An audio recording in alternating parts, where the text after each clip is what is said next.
मुहम्मद।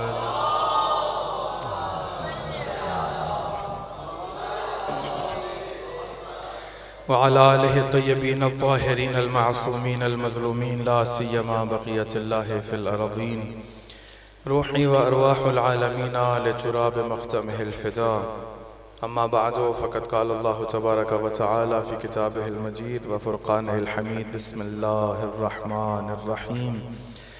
या अय्युहल्लज़ीना आमनू इस्तजीबू लिल्लाहि व लिर्रसूल इज़ा दआकुम लिमा युहय्यीकुम। सदक़ल्लाहुल अलीयुल अज़ीम। बुलंद आवाज़ से दुरूद पढ़ें मुहम्मद व आले मुहम्मद।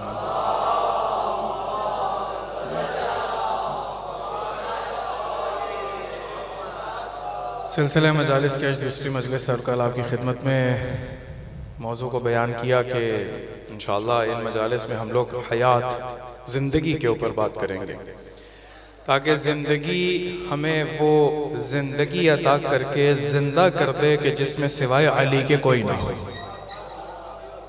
ताकि ज़िंदगी में हम लोग एक ऐसी हयात के साथ रह सकें कि जिसके नतीजे में हम अपने ज़माने के अली के करीब हो सकें, ताकि इस हयात में हम लोग इस हयात के मफ़हूम को समझ लें कि इस हयात से मुराद क्या है, ताकि हई होके उस हई की इबादत कर सकें। कल आपकी खिदमत में अर्ज़ किया चंद नकात सिर्फ ज़हनों को आमादा करने के लिए। एक दफ़ा दुरूद पढ़े मुहम्मद वाले मुहम्मद।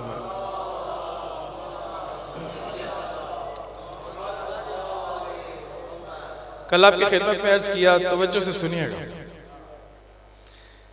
खुदावंद आलम हई है, वहुवल हई अल्लज़ी ला युमीत।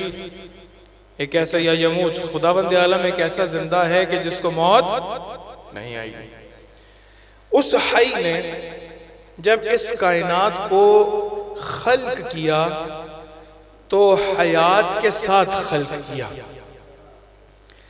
हो सकता है कि परवरदिगार खल्क करे और उसके पास हयात हो और इस कायनात को वो हयात न दे, हो नहीं सकता।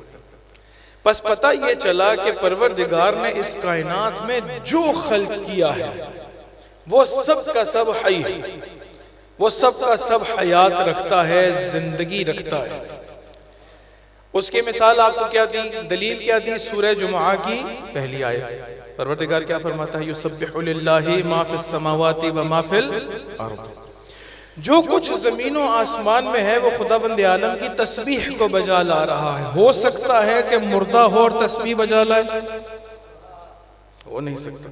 बस इसका मतलब ये ठहरा कि जमीनों आसमान में जो है वो ऐसी कम अज कम हयात जरूर रखता है कि वो परवरदिगार की तस्बीह बजा लाने की सलाहियत रखता हो। अच्छा, अब वो कौन कौन सी चीजें हैं? वो जमादात है, पत्थर हैं, वो पहाड़ हैं, वो आसमान है, वो सितारे हैं, वो सूरज है, वो चांद है, वो इंसान है, वो नबातात हैं, वो पौधे हैं, वो चरिंद हैं, परिंद हैं। इनको खुलासा करें तो जमादात हो, नबातात हो, इंसान हो, हैवानात हो, तमाम के तमाम में खुदावंद आलम ने हयात को रख कर खल्क किया है। खुदावंद आलम ने इनको जिंदगी के साथ खल्क किया है। बस पता ये चल गया कि खुदावंद आलम जब हई है तो जितनी चीजों को भी खल्क करता है हयात के साथ खल्क करता है, जिंदगी के साथ खल्क करता है। दूसरा नुक्ता तवज्जो से सुनिएगा, चाह रहा हूं कि हम लोग ज़हन नशीन कर लें इस बात को। दूसरा नुक्ता, खुदावंद आलम ने जितनी भी इस कायनात में मखलूक को खल्क किया है सबको हयात अता की है, लेकिन उस हयात के दर्जे हैं। अगर उसको समझाऊं तो किस तरह से समझाऊं? मिसाल के तौर पे आप कहते हैं कि ये सफेद रंग है, हो सकता है कि ये भी सफेद हो और एक और शय वो भी सफेद हो, ये भी स्याह है। ये जो हमारे अंदर इस पीछे जो बैकग्राउंड है इस बैनर पे भी स्याह रंग इस्तेमाल हुआ, मैंने भी स्याह लिबास पहना है, ये अबाबी स्याह है, आपने जैकेट भी स्याह पहनी है, इन्होंने कपड़े भी स्याह पहने हैं, लेकिन हर एक स्याह रंग दूसरे से मुख्तलिफ है। यानी हर एक स्याह रंग भी अपने अंदर उस स्याह रंग के दर्जे के साथ फर्क रखता है। कोई ज्यादा स्याह है, कोई कम स्याह है। इन हमारे बुजुर्ग ने भी स्याह रंग का स्वेटर पहन रखा, लेकिन ये स्याह रंग इससे फर्क रखता है, ये स्याह रंग इस इस चादर के स्याह रंग से फर्क है, किसी दूसरे के लिबास। इसका मतलब यह है कि इस स्याह रंग के भी दर्जे हैं, ज्यादा स्याह है, कम स्याह है। बस इसका मतलब ये पता चला कि जिस तरह से हम लोग किसी भी चीज के दर्जे को समझते हैं, इसी तरह से जिंदगी की भी दर्जे हैं। उसकी अगर मिसाल आपको दूं और आप लोगों की इंशाल्लाह उस हैरानगी को थोड़ा सा दूर करके समझाने की तरफ आ जाऊं, तो इस तरह से समझाऊंगा कि रसूल खुदा के साथ किसी के हाथ में ऐसी तलवार है जो जंगे ओहद में नहीं चलती और 3 दिन बाद वापस आती है, लेकिन किसी के हाथ में ऐसी तलवार है जो टूटती है और फिर खुदा जुल्फिकार को नाजिल करता है। अब वो लोहा जो किसी के हाथ में है, भाई नाम लेना तो जरूरी नहीं है, आप लोग तो समझते ही हैं, एक ऐसी तलवार है जो अल्हम्दुलिल्लाह किसी जंग में काम नहीं आई। अगर जंग में किसी काम आ जाती तो कहते भाई हमने भी किसी को मारा, किसी बूढ़े को, किसी को भी, किसी लागर को जिसके पास तलवार उठाने की सलाहियत नहीं थी, उसको कत्ल कर दिया। मुझे कोई बता रहा था, वो तुर्की में एक जगह है जहाँ पर जब उस्मानी खिलाफत थी तो सारी तलवारें वहाँ पर जमा है, तो हर एक का लिखा हुआ है कि ये तलवार फलां की थी, ये फलां की थी, ये फलां की थी। 3 दफा फलां कहने के बाद ये तलवार अमीरुल मोमिनीन की है। तो वो जो देख कर आए वो ये कह रहे हैं कि वैसे गूगल पे आप पिक्चर्स वगैरह देख सकते हैं, वो कहते हैं कि वो जो फलां फलां फलां की जो तलवार थी उसके ऊपर जरा बराबर भी ऐसा नहीं था, बिल्कुल नई की नई थी, लेकिन जिस तलवार पे लिखा था कि ये तलवार अमीरुल मोमिनीन की है, वो लग रहा था इस्तेमाल हुई है, कुछ नहीं तो अमर इब्न अब्दुल पे तो जरूर इस्तेमाल हुई है। दुरूद पढ़े मोहम्मद वाले मोहम्मद पर।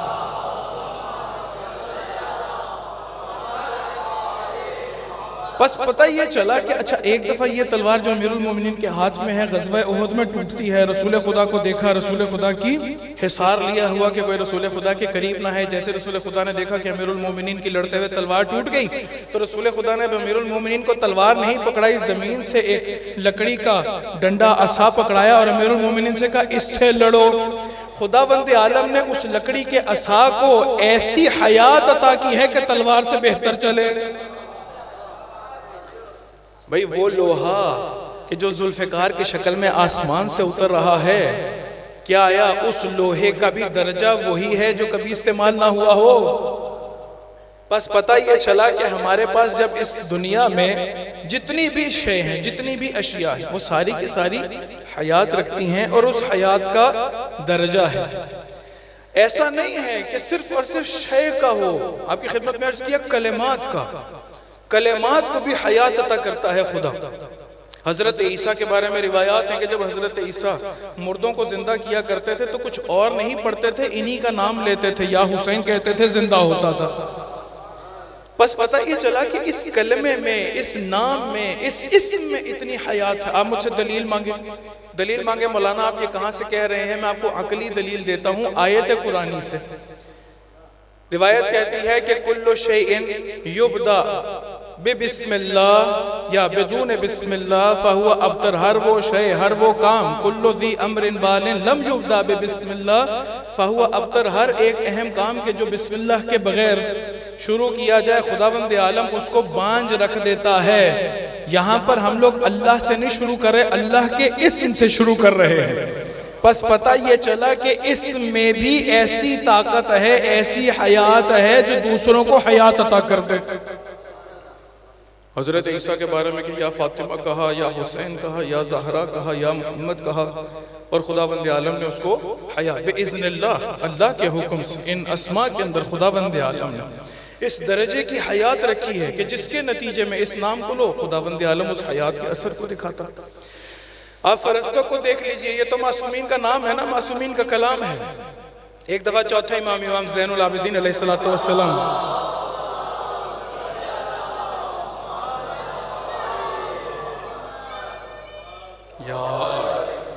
एक दफा हरम मक्की में बैतुल्लाह में दाखिल हुए। जैसे दाखिल हुए, हशाम इब्न अब्दुल मलिक, एक उमवी हुक्मरान खलीफा वहाँ पर मौजूद है। सुना वाला वाक़या है आप लोगों का, सिर्फ इस्तिशहाद करना चाह रहा हूँ, सिर्फ शाहिद को बयान करना चाह रहा हूँ। जैसे दाखिल हुए, हशाम इब्न अब्दुल मलिक पहले चाह रहा था कि हजर अस्वद का बोसा ले ले। देखा बहुत ज़्यादा इज़्तिहाम है, बहुत ज़्यादा रश है। कोशिश की कि किसी तरह से रश को चीर के हजर अस्वद तक पहुँच जाए, नहीं पहुँच सका। जब नहीं पहुंच सका तो पास ही जो दरबारी किस्म के लोग हैं उन्होंने कहा भाई आप खलीफतुल मुस्लिमीन जनाब आप यहाँ पर आके तशरीफ रखें, जैसे ही थोड़ा सा रश छटेगा तो साथ ही हम आपको ले जाएंगे, आप हजर अस्वद का बोसा ले लीजिएगा। हिशाम इब्न अब्दुल मलिक वहां पर जाकर बैठ गया तो क्या देखते हैं कि मौला हरम मक्की में दाखिल हुए हजर अस्वद के बोसे के कसद से इमाम जैसे जैसे आगे आते चले जा रहे हैं खुद से रास्ता बनता चला जा रहा है। शायर इसको इस तरह से ताबीर करता है, ऐसे था कि इमाम नहीं खुद हजर अस्वद इमाम के हाथों का बोसा लेने आ रहा। वहां पर क्या हुआ, एक फरजदक नाम का शायर मौजूद है। फरजदक शायर के सामने हिशाम इब्न अब्दुल मलिक ने कहा कि मन हादा, ये कौन है। हम इसको बलागा की जुबान में कहते हैं तजाहुल आरिफाना, जानता है कौन है, जानता है कि ये हजर अस्वद का बोसा लेने कौन आ रहा, लेकिन इसके बावजूद तजाहुल आरिफाना करता है, जहालत का इजहार करता है जबकि जानता है। पूछा कौन मन हादा, ये कौन है। तो आगे से फरजदक ने बगैर किसी तअम्मुल के कलाम कहना शुरू किया। कहता है हादल्लज़ी तारिफुल बतहा वतअतहु हादल बैतु यारिफुहु वल हिल्लु वल हरम। तुम जिसके बारे में कह रहे हो कि ये कौन है, ये कोई और नहीं है, इसको मक्का की जमीन भी जानती है, इसको काबा भी जानता है, इसको हरम भी जानता है, इसको हजर अस्वद भी जानता है। ये जहां जहां पांव रख रहा है जमीन इसके बोसे लेती जा रही है। कौन है ये, हाज़त तक़ियुन नक़ियुल अलम हो, ये कोई और नहीं है, ये रसूल खुदा की बेटी का बेटा है। ये ऐसी ज़ात है कि जो तकी है, जो नकी है, जिसके पास खुदावंद आलम ने ऐसा इल्म अता किया है कि जो इल्म लदुन्नी है। वो आगे से कहता है मा क़ाला ला क़त्तु इल्ला फ़ी तशहुदिही लौला तशहुदु लमा काना लकाना लाउहु नाम। ये वो है कि जिनकी ज़बान पर ला नहीं है, जिनकी ज़बान पर नहीं है, जो भी इनके पास आया है उसने हमेशा इनसे झोलियां भर के पाया है। ये सिर्फ ला अपने तशाहुद में कहते हैं, और अगर तशाहुद ना होता तो वहां पर भी इनका ला नाम होता, वहां पर भी ये हाँ कहते। अच्छा अब ये देखिए कि ये भी एक कलाम है। फरजदक ने इस तरह से पूरा कसीदा कहा चौथे इमाम की शान में। खुदावंद आलम ने इन कलिमात को ऐसी हयात अता की जिसके नतीजे में आज भी अगर कोई दुश्मन अहले बैत ही क्यों ना हो, उसकी बलागा की किताब तब तक मुकम्मल नहीं होती जब तक चौथे इमाम का ये कसीदा उसमें ना हो। इसका मतलब ये ठहरा कि सिर्फ इंसान नहीं, सिर्फ हैवान नहीं। अच्छा अब ये देखिए कि खुदावंद आलम ने कुत्ते को नजस करार दिया गया, लेकिन अगर वही कुत्ता असहाबे कहफ का हो, खुदावंद आलम ने उसको दर्जा अता कर दिया, उसका जिक्र कुरान में कर दिया। कहा वाहिद कुत्ता है कितमीर के जो जन्नत में दाखिल होगा। भाई खुदावंद आलम की राह में कितने गोस्फंद हलाल किए जाते हैं, लेकिन एक गोस्फंद के दर्जे हयात इतनी होती है कि जो हजरत इस्माइल के मकाम पर मौजूद हो। इसका मतलब ये ठहरा कि हमारे पास हयात के दर्जात हैं। ये हयात के दर्जात किस तरह से बनते हैं? ये हयात के दर्जात इंसान के उसी कुव्वत से फेल तक पहुंचने से बनते हैं। ये किस तरह से मुझे पता चलेगा कि इस वक्त मैं किस दर्जे हयात पर मौजूद हूं? मुझे किस तरह से पता चलेगा? जिस तरह से जुल्फ़िकार हिकमत के साथ चलती थी, अगर मैं भी अपनी जात में हिकमत के साथ निगाह करूंगा। भैया आप ये देखिए, अभी आपकी खिदमत जुल्फ़िकार का बयान किया, अभी आप ये देखिए कि वही लोहा खुदावंद आलम उसको कैसा दर्जा हयात देता है कि वो बगैर हिकमत के नहीं चलती। ऐसे जुल्फ़िकार है कि जो 7 नस्लें देख कर चलती है कि अगर कोई एक मोहब्बत करने वाला भी आने वाला है तो नहीं उड़ाती। यही हुआ ना, मालिक अश्तर ने सिफीन में आके अमीरुल मोमिनीन से पूछा कि मौला कितने कत्ल किए? मौला ने बताया इतने। कहा कि अच्छा मौला इस दफा तो मैं आपसे बाजी ले गया। कहा मौला क्यों? मौला ने पूछा क्यों? कहा मौला आपने इतने किए, मैंने आपसे ज्यादा किए। कहा ए मालिक तुम्हारे हाथ में जो तलवार है, अगर मैं अपनी इस तरह से जुबान में कहूँ जो समझाने की, ए मालिक जो तुम्हारे हाथ में लोहा है वो 7 नस्लें देख कर नहीं चलता, लेकिन जिसको खुदाबंद आलम ने ऐसी दर्जे हयात दी है जिसको जुल्फ़िकार कहते हैं, जब वो अली के हाथ में होती है तो 7 नस्लें देख कर चलती है। बस पता चला कि हमारे पास दर्जे हयात है। दर्जे हयात ऐसी जिंदगी कि जिसको जब तारीफ करते हैं तो कभी भी आप इस दुनियावी एतबार से इसकी तारीफ मत करिएगा कि हई वो है, जिंदा वो है कि जो चलता फिरता हो, हई वो है कि जो कलाम कर सकता हो, जिंदा वो है कि जो हरकत में हो, जिंदा वो है नहीं, जिंदा वो है कि जो बढ़ रहा हो, जिंदा वो है कि जो फलता फूलता हो, जिंदा वो है कि जो कलाम कर सकता हो। ऐसा नहीं है, जिंदा वो है, तवज्जो से जुमला सुनिएगा, इसके बाद आगे बढ़ूंगा। जिंदा वो है कि जो अपनी सलाहियत को देखते हुए खुदावंद आलम ने जो रास्ता मुकर्रर किया है उसकी जाने बढ़ना शुरू कर दे, वो जिंदा है। खुदावंद आलम ने हर इंसान के अंदर एक पोटेंशियल रखा, कलर्स किया। खुदावंद आलम ने हर इंसान के अंदर एक कुव्वत रखी। अगर इस तरह की जबान में बात करूं तो हर वो शख्स, हर वो, बल्कि शख्स नहीं कहता, हर वो मौजूद जिंदा है जो कुव्वत से फ़िअलियत की जानिब हरकत में है।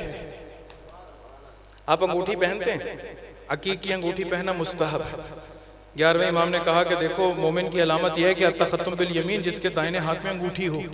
कौन सी अंगूठी हो मौला? कहा ज़मुरद की हो, फिरोजे की हो, अकीक की हो। नमाज में अगर अकीक की अंगूठी दाहिने हाथ में पहनी हो तो खुदावंद आलम इतना अजर लिखता है, इतना सवाब लिखता है। क्यों ये पत्थर, क्यों आम पत्थर नहीं? क्यों मैं जमीन से पत्थर उठा के अंगूठी के अंदर नहीं लगाता? क्यों? तवज्जो से जुमला सुनिएगा, मासूम से रिवायत बयान करता हूँ। मासूम से पूछा मौला अकीक की क्यों? कहा जब खुदावंद आलम ने इस दुनिया को खल्क किया तो अली की विलायत को जब इस दुनिया के सपुर्द किया तो सबसे पहला पत्थर अकीक का था जिसने कबूल किया।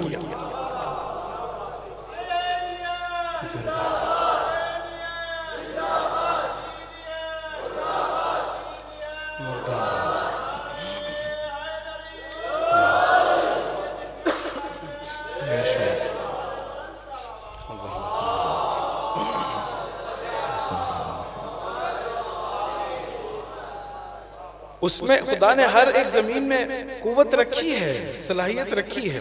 ऐसा नहीं है कि जमीन का कोई जर्रा ऐसा हो कि जिसने इस विलायत को कबूल ना किया हो। हर जमीन के हर जर्रे ने विलायत को कबूल किया है, लेकिन खुदावंद आलम ने दर्जे हयात कैसे रखा कि जो पहले कुव्वत से फेलियत तक पहुंच गया उसको हाथ का नगीना बना दिया। कहा हाथ में रखो ताकि सब पहचान सकें ये कोई और नहीं, अली का गुलाम है। जब यह नमाज पढ़ेगा तो वो वक्त याद आएगा कि जब अली ने हालत रकू में अंगूठी दी थी। भाई हालत रकू के अंदर अंगूठी दी, उस अंगूठी के अंदर भी खुदावंद आलम ने ऐसी हयात रखी, बल्कि कहूँ कि खुदावंद आलम ने अमीरुल मोमिनीन की उस फेलियत को देखते हुए उस अंगूठी के अंदर ऐसी हयात रखी कि जैसे ही अंगूठी हाथ से उतर रही है जिब्राइल को हुक्म हो रहा है आयात को नाजिल करना शुरू कर दो। भाई आयत को नाजिल कर। इसका मतलब ये ठहरा अजीजों कि हमारे पास दर्जे हयात है, वो पत्थर ही क्यों ना हो। इसकी वजह अकीक की क्यों पहनी जाए? किसी भी अगर धात है उसकी कीमती होने की वजह भी यही है, कुव्वत से फेलियत की तरफ हरकत। कुव्वत से फेलियत यानी पोटेंशियल से एक्टिवेशन की जानिब हरकत। अगर अंग्रेजी जबान में हम कहा जाए, कल आपकी खिदमत में अर्ज किया कि पोटेंशियल से जैसे जैसे इंसान अपनी जात को एक्टिवेट करता चला जाता है उन तमाम सिफात के साथ कि जो खुदावंद आलम चाहता है, इसका मतलब है कि वो जिंदा है। इसका मतलब यह है कि अगर कोई खुदा के दुश्मन से मुकाबला कर रहा है, चाहे घर बैठ के मुकाबला कर रहा है, चाहे मोबाइल पे मुकाबला कर रहा है, अपनी उस कुव्वत को फेलियत की तरफ लेके जा रहा है, उसकी तरफ लेके जा रहा है। आप ये देखिए कि कितने हमारे पास ऐसे अफराद हैं कि जो रसूल खुदा को देख नहीं सके, लेकिन रसूल खुदा ने शहादत दी है कि हुआ मिन असहाबी। हजरत वैसे करनी के बारे में कहते हैं कि मुझे अपने एक सहाबी की यमन की जानिब से खुशबू आ रही है। देखा नहीं, हजरत वैसे करनी आखिर तक देख नहीं सके, लेकिन वो जो खुशबू रसूल खुदा को महसूस हो रही है हजरत वैसे करनी की यमन से, वो साबित कहां पर होती है कि जब अवैसे करनी सिफ़ीन में अमीरुल मोमिनीन के रिकाब में लड़ते हुए शहीद होते हैं। बस पता ये चला कि रसूल खुदा को देखा नहीं है, यानी ऐसा नहीं है कि देखा हो, हाथ पर ईमान लाए हो, हाथ पे बैत की हो कि रसूल खुदा आप अपने हाथ को बढ़ाइए ताकि मैं कलमा पढ़ूं, ताकि मैं शहादत पढ़ूं, ऐसा नहीं हुआ। वो कहाँ, यमन के अंदर मौजूद मालिक अश्तर के बारे में, मालिक अश्तर के बारे में रसूल खुदा ने तमाम बज़्म अस्हाब मौजूद है, एक तरफ यमन की तरफ रुख करके कहते हैं कि मुझे यमन की जानिब से खुशबू आ रही है। तो पूछा कौन है, कहा पर वहां पर एक मालिक अश्तर नाम का है, हुआ मिन अस्हाबी। बस पता ये चला कि अगर रसूल खुदा ने तमाम ही को असहाब कहना होता तो कहते अंतुम असहाबी, तुम मेरे असहाब हो। मुमकिन है गायब हो लेकिन सहाबी हो, मुमकिन है करीब हो। दुरूद पढ़े मोहम्मद वाले मोहम्मद।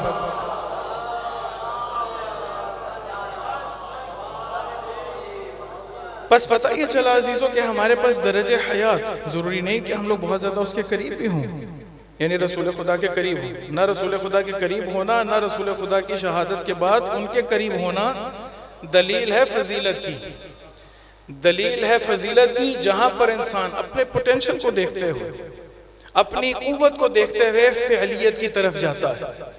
मैं आपको अब्दुर्रहमान इब्न मुलजिम का वाक़या सुनाता हूं। एक दफा दुरूद पढ़ें बुलंद आवाज़ से मोहम्मद वाले मोहम्मद।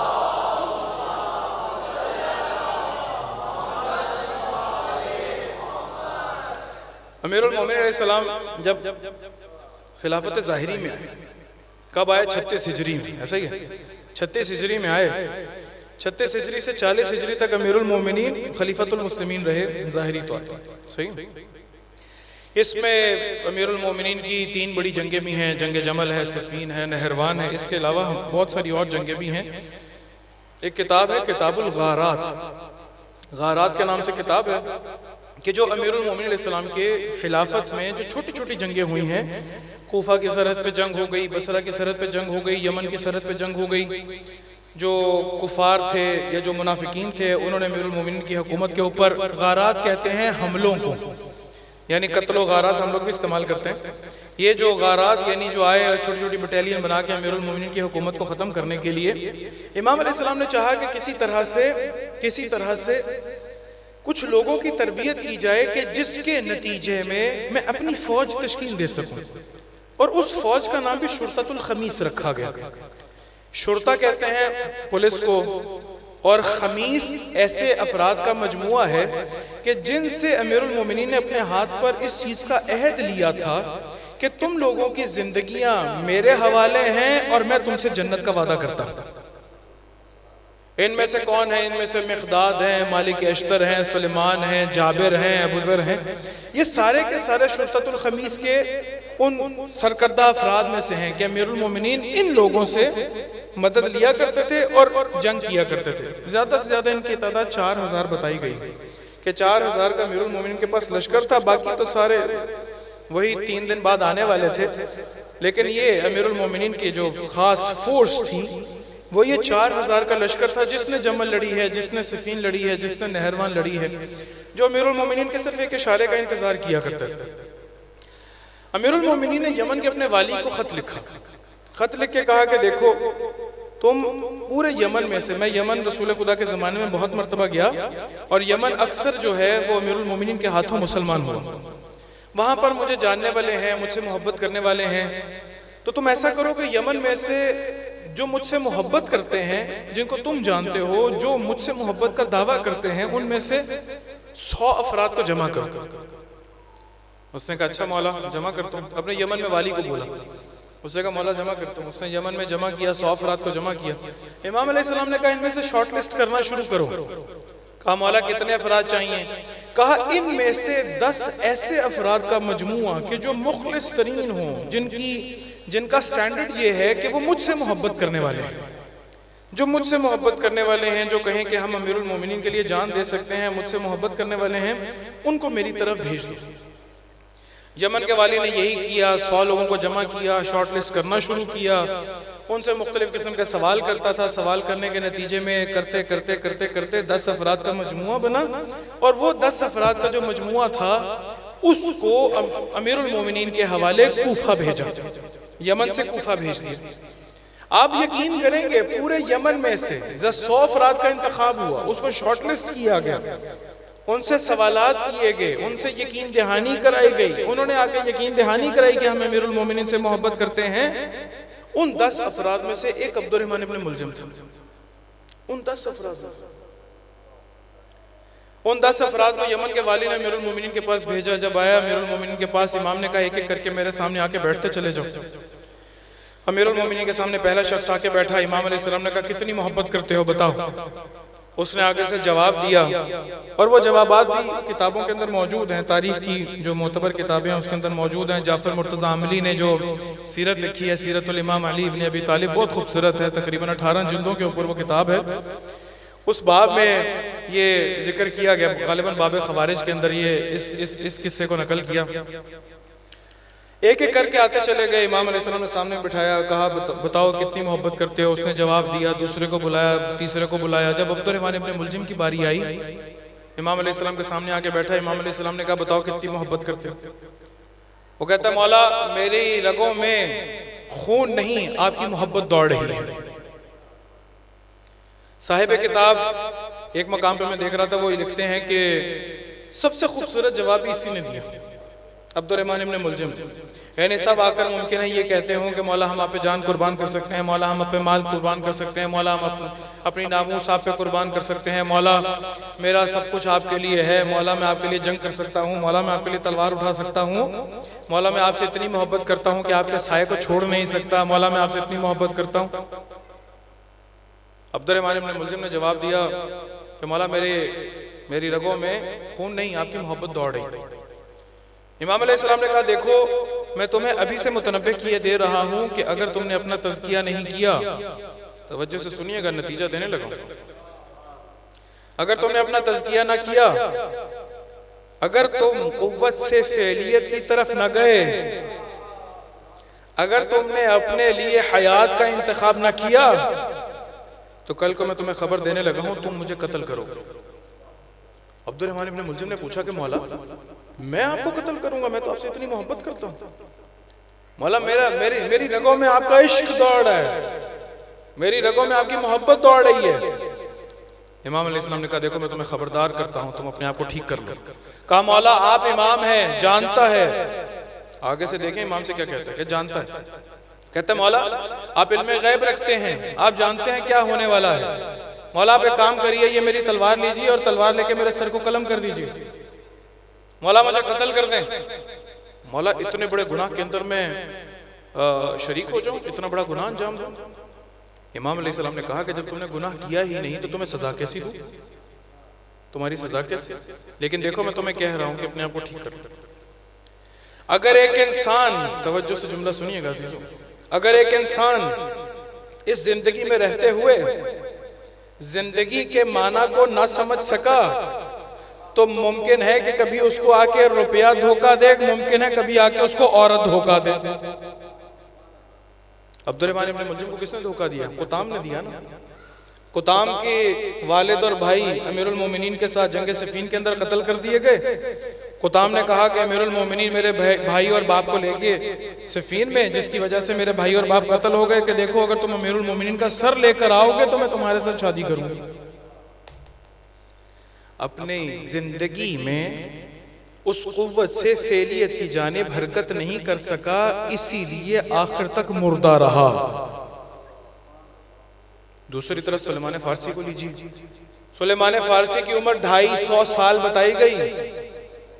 250 साल हजरत सुलेमान फारसी, हम फारसी ताकि समझें, सुलेमान मोहम्मदी कि जिसके बारे में कहें कि रसूल खुदा जब उनसे बहुत ज्यादा मोहब्बत का इजहार करें तो कहा कि आप इनसे क्यों मोहब्बत का इजहार कर रहे हैं, ये फारसी है, अजमी है, गूंगा है, पता नहीं कहां से चरवाहा उठ के आ गया। रसूल खुदा कहते हैं इसको सुलेमान फारसी ना कहो, आज से इसको सुलेमान मोहम्मदी कहें।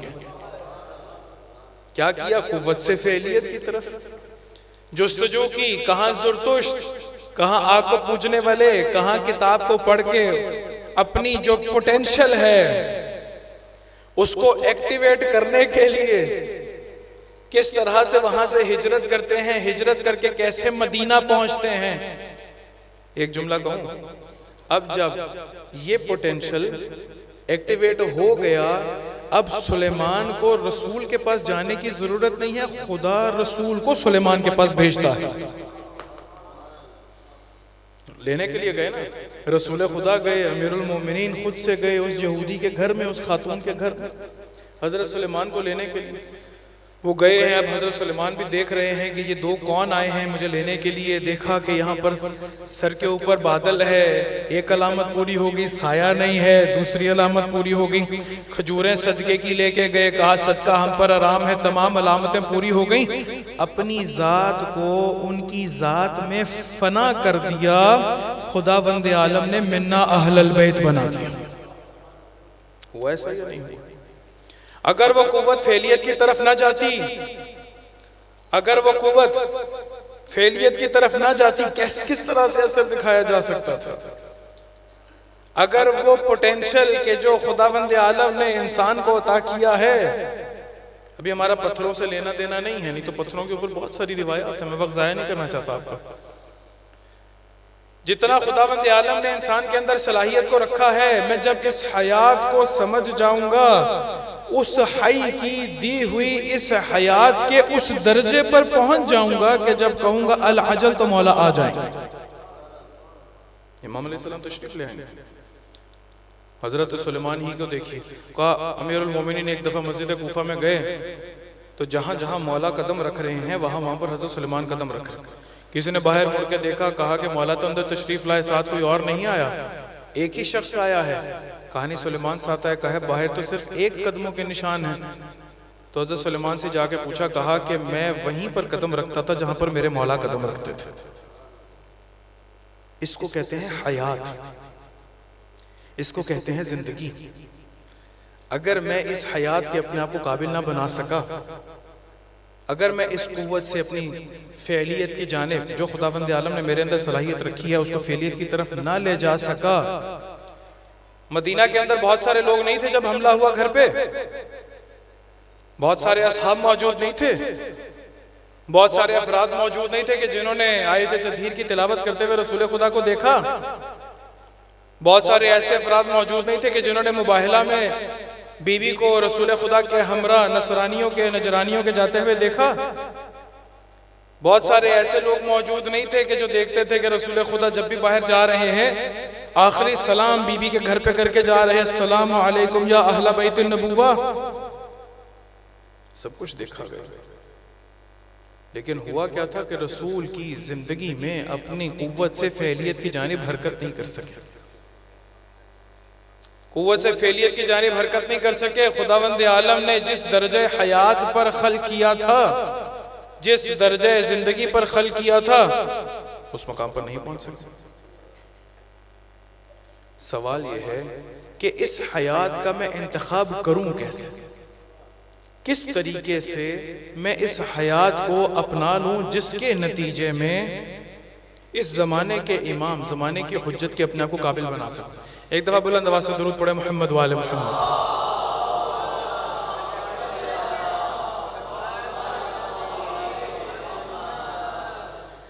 खुदावंद आलम, तवज्जो से सुनिएगा अज़ीज़ों, एक बहुत खूबसूरत मजमून आपकी खिदमत में अर्ज करता हूँ। एक दफा फिर भी दुरूद पढ़े मोहम्मद वाले मोहम्मद।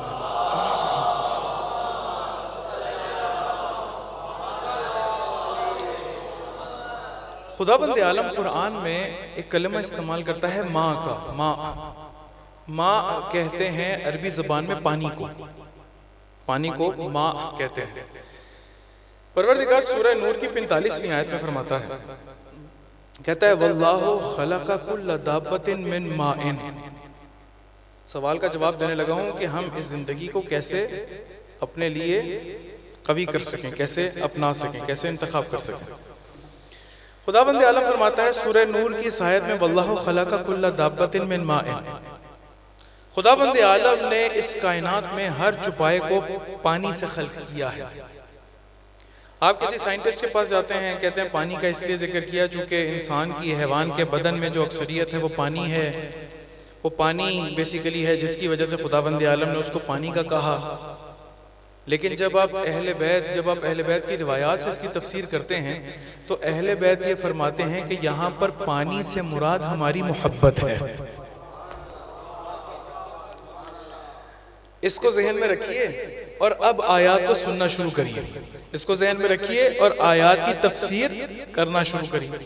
माँ से मुराद हमारी मोहब्बत, हमसे मोहब्बत। अब आइए दोबारा पढ़ता हूँ और इसका तर्जुमा करता हूँ। सूरह नूर की 45वीं आयत, परवरदिगार फरमाता है वल्लाहो, अल्लाह ताला ने खलका, खल्क किया, कुल्ला दाब्बतिन, हर चौपाई को, मिन माइन, हमारी मोहब्बत से। सूरह अंबिया की 30वीं आयत में परवरदिगार फरमाता है वजअलना मिनल माए कुल्ला शैइन हई अफला युमिनून, हमने मोहब्बत अहले बैत से हर एक को जिंदगी करार दी है। इसका मतलब ये ठहरा कि वजअलना मिनल माए कुल्ला शैइन हई, कि हमने पानी से हर शय की जिंदगी को करार दिया है। जितनी मोहब्बत बढ़ती चली जाएगी खुदावंद आलम उतना ही दर्जे हयात को बढ़ाता चला जाएगा। अफला युमिनून, क्या या ईमान नहीं लेकर आते? माँ हुब्बे अहले बैत, हमने अगर हयात भी अता की तो हुब्बे अहले बैत की वजह से। आप गौर करिए कि जब खुदावंद आलम ने इस छठे इमाम सादिक अलैहिस्सलाम से रिवायत है,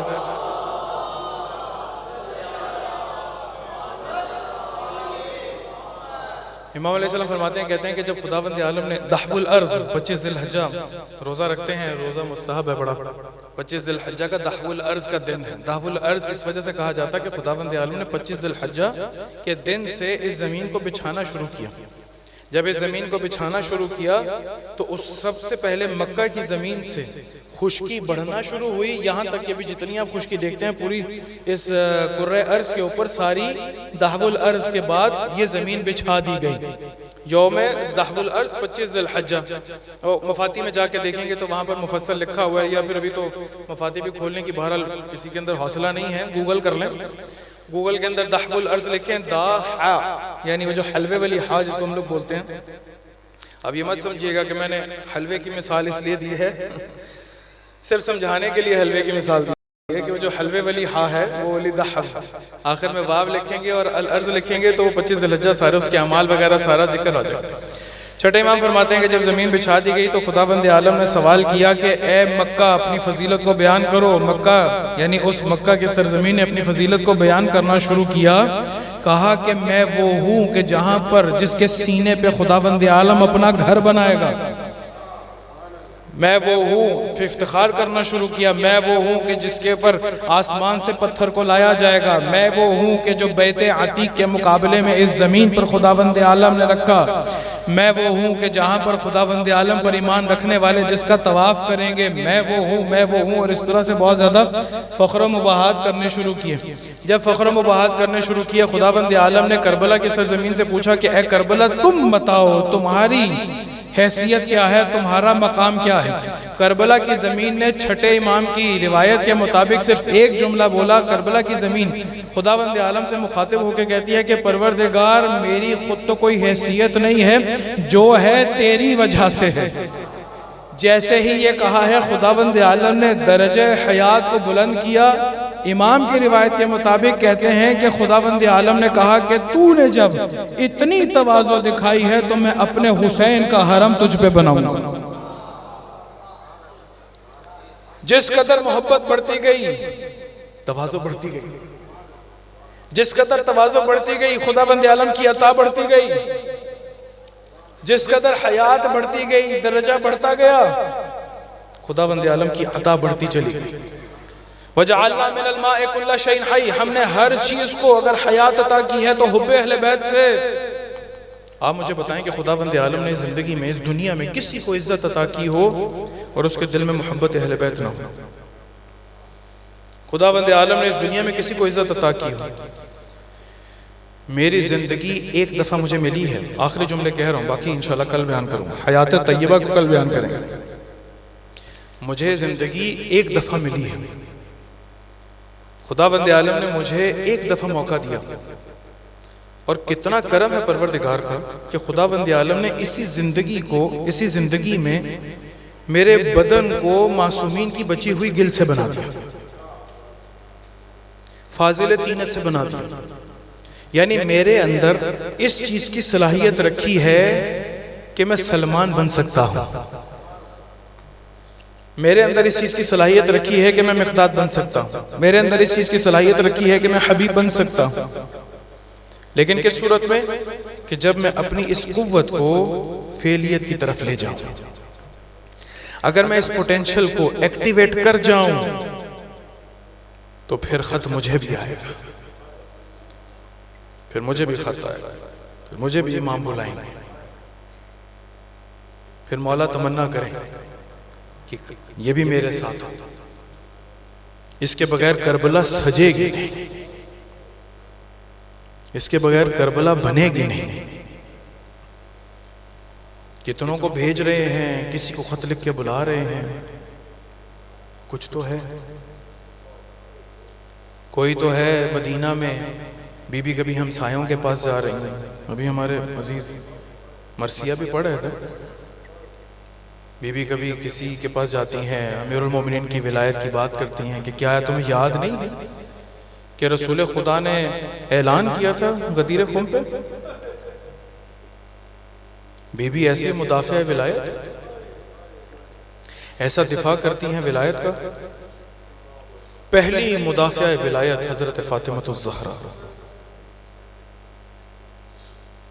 हमसायों से कहती हैं, अफराद से कहती हैं तुम सुबह को जब मैं तुम्हारे पास आती हूँ तो तुम मेरी बात की तायीद करते हो, रात को मैं तुम्हारे पास आती हूँ तो बात की तायीद करते हो, जब दिन होता है तो अपनी जगह से फिर जाते।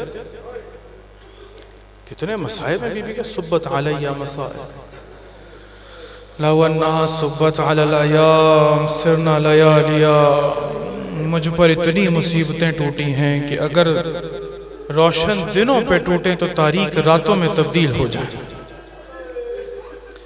ऐ बीबी बताइए कि आप पे क्या मुसीबत टूटी है। अगर बीबी बताने लगेंगी ना तो एक हाथ पहलू पे होगा। इन जालिमों ने मेरी पसलियां तोड़ दी हैं।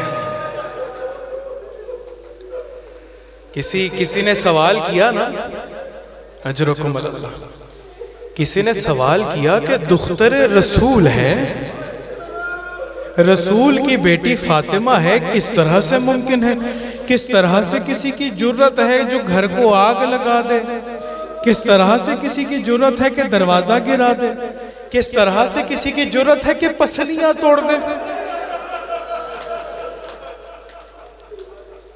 उसका जवाब हाथ जोड़ के कहूंगा, उसका जवाब करबला में मिलता है।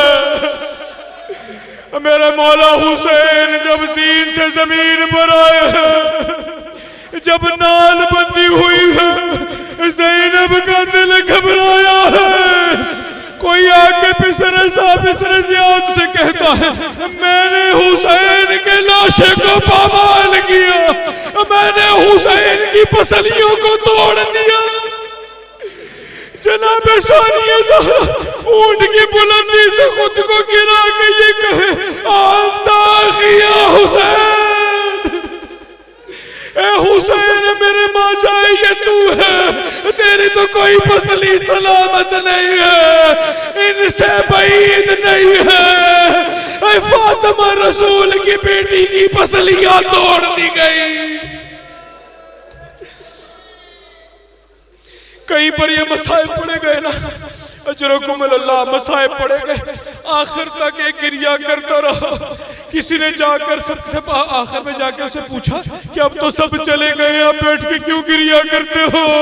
कहा हड्डियों का डॉक्टर हूँ, अगर कोई और हड्डी टूट जाए तो और बात, पसलियां टूट जाए, सांस लेने में तकलीफ। ए बीबी, पसलियां टूटने के बाद 75 दिन कैसे गुजारे? अभी भी कहती है मैं कभी दिन को गिरिया करूं, रात को गिरिया करूं। मौला के पास मदीना वाले आए, आके कहते हैं कि बीबी से कह या दिन को गिरिया करे या रात को गिरिया करे, हमारे बच्चे परेशान होते हैं, अब कुर्बान जाऊं बीबी, आप नहीं, आपके बाद आपकी बेटी ज़ैनब, हुसैन पे गिरिया करने न दिया गया। करबला से कूफा, कूफा से शाम, यही कहती रही कोई चादर उड़ा दे, कोई हमारे मकतूल दिला दे। अजरकुम अल्लाह। लो अजीजो, शबे शहादत आ गई। बीबी ने वसीयत करना शुरू की, ऐ मेरे मौला अली, देखे मैं वसीयत करती हूँ, मेरे जनाजे पे किसी और को ना बुलाना। रसूल की बेटी हो, रात में जनाजा उठाना। ऐ मेरे मौला अली, मेरे बाद मेरे बच्चों का ख्याल रखना। किस तरह से मौला अली ने ख्याल रखा होगा। एक दफा जब खलीफतुल मुस्लिमीन है, कूफा जा रहे हैं, अमारी पर जनाबे ज़ैनब मौजूद है, कूफा में दाखिल हुए, कहा ए ज़ैनब मेरी बेटी, अमारी का पर्दा तो हटाओ, ये कूफा का पहला चौक है। अमारी का पर्दा हटाओ, ये कूफा का बाजार है। तड़प के बीबी पूछती है, मेरे बाबा, मैं ज़ैनब हूँ, मैं बिन्ते पैगंबर हूँ, मैं फातिमा की बेटी हूँ, मेरा इस चौक से क्या काम, मेरा बाजार से क्या काम। कहा बेटी, जिस शहर में शहजादी बन के आ रही हो, रसन बस्ता कूफा के बाजारों से बेमकनाओ बेचादर नौके नेज़ा पे हुसैन। अजरकुम अल्लाह। बीबी ने वसीयतें करना शुरू की। आज घर की सारी सफाई कर रही होगी। गजा को खुद से बनाया है।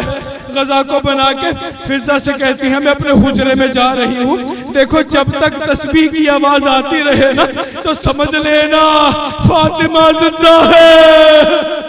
जैसे ही तस्बीह की आवाज खत्म हो तो समझ लेना कब्ज़ नफ्सी से रूह परवाज कर गई। एक दफा बच्चों को बुलाया फिजा ने, आओ हसन, आओ हुसैन, आओ ज़ैनब, उम्मे कुलसूम खाना खा लो। दस्तरखान पे बैठे, कहा अम्मा फिजा, कभी आपने देखा है अपनी माँ के बगैर खाना खा लो?